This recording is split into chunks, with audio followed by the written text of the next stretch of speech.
Hi, welcome to today's episode. I think this is part 4. I'm just going to show you the inside of the windows here. I've sealed all around the edges with silicone sealant, so there's a nice rubberized seal all around the insides and all around the outsides.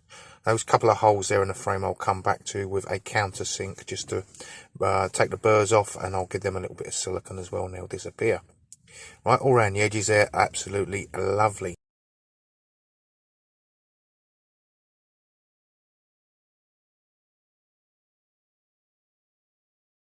Right, the outside is all expanded laved meshed.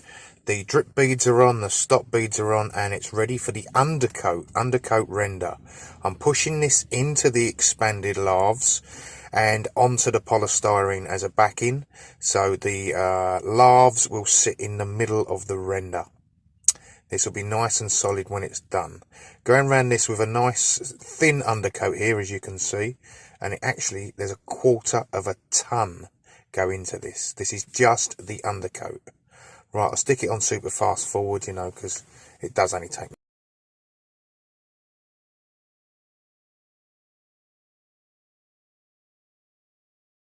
So I used half a bag of cement, 2.5 bags of sharp sand, and half a bag of building sand for this mix. I put a tiny bit of plasticizer in, but no waterproofer.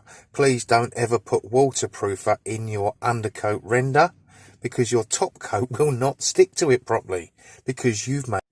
A waterproofing additive should only ever be used on the top final coat.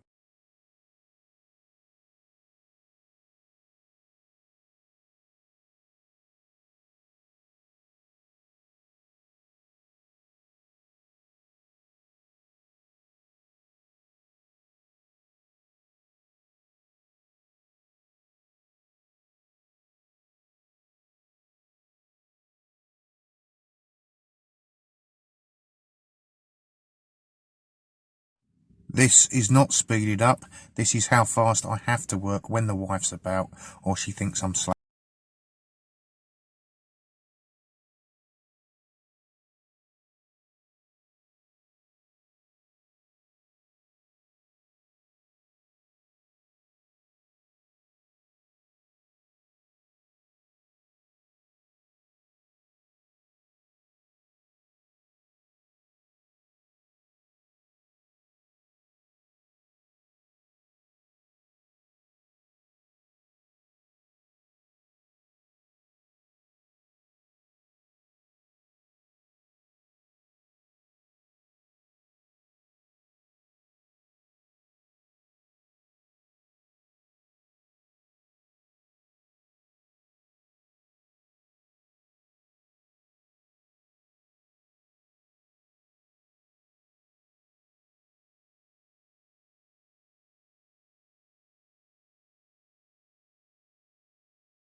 Okay, now I'm near the corner bead. I'm using a smaller trowel to make sure I get it right in the corner bead. I don't know hollow points at the.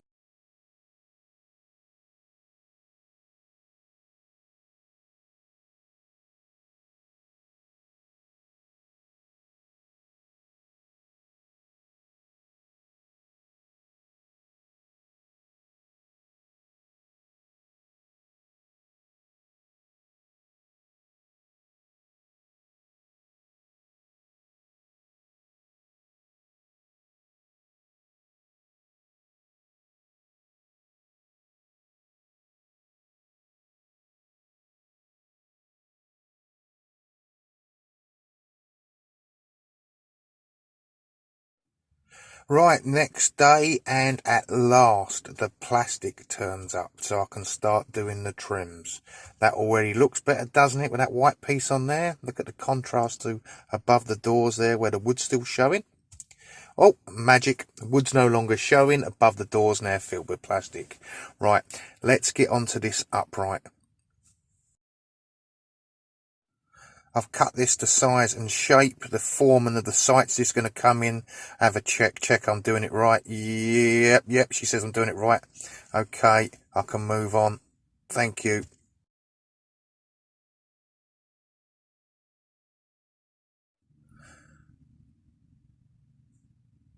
Right, so now all the wood's disappeared under the plastic trim.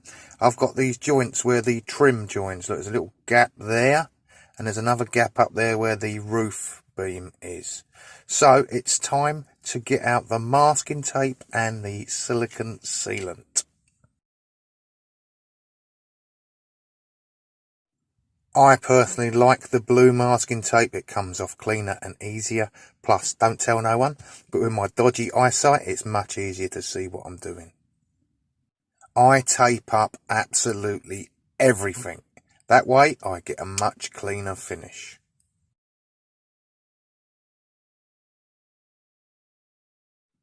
Right, time to put the silicone in. Don't overdo it, otherwise you get it everywhere. Put it in nice and slow and pump it in the gap nice and deep. Alright, look at that. Lovely.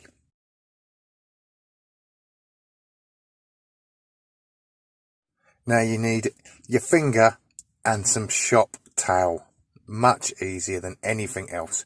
You can push it in, control it nicely with your finger. It ain't going to do nothing to you. It's only a bit of silicone sealant. Right, push it in there everywhere. Wipe your finger on the shop towel. Job done.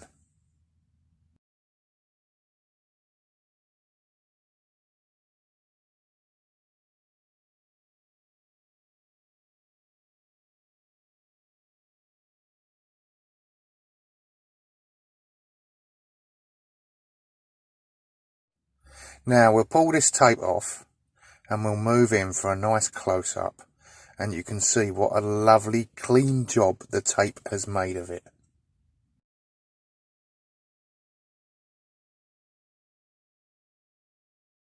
Sorry for today's very poor quality camera work, but the sun is blinding me.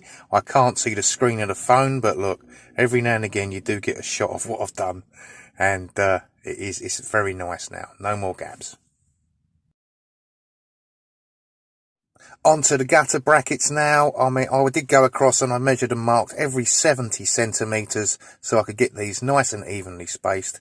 And I'm just spacing them exactly half a centimetre up from the bottom of that top piece of plastic, so they're nice and level. I've already had a spirit level on it and it is level, so the water will run to the drain on the left.